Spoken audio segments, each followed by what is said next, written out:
Dat het een grillige simmer is, dat wist hem al. En Joet, ik hier het zo net verwachten. Ik hier wat lichter ruim, wat stoorruim verwachten. Ik hier uiteindelijk verwachten dat wetter alleen nog vallen zou in het westelijke pad, noordwesten en het westelijke pad van het waardgebied.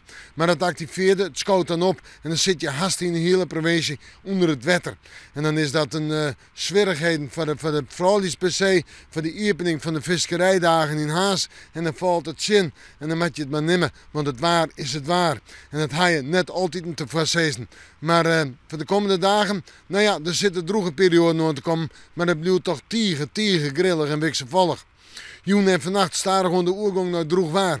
En een paar opkledings, maar ik kom eens op mist. 1315 graden en de wind zwak ontmatig. En die komt nog altijd nu het zuidelijke richting, zuid-zuidoost, zuid-zuidwest.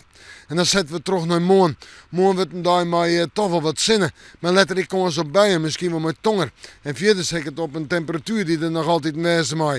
Ja, zo'n 22, 23 graden zou over de provincie heen. En dan hebben we het nog altijd een warme dag.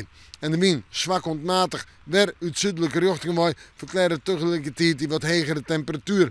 Dan komt de vreed met een buiig karakter. Ik heb de zinnen nog steen, maar het geldt waarschijnlijk alleen nog voor het kustgebied en het watergebied. En ik dat met nog. Temperatuur 21 graden. Op sneeuwse 17 graden of misschien 18. Maar dan hebben we meer droge perioden letter op de dag. Eerst nog een buiig karakter. En snel kan het droge dag worden. Maar zo'n 18 graden. En dan hebben we flink wat zinnen. En op sneeuw een matig en krachtige wind. Nou ja, we met de morgen. Maar weer even in het waarsje.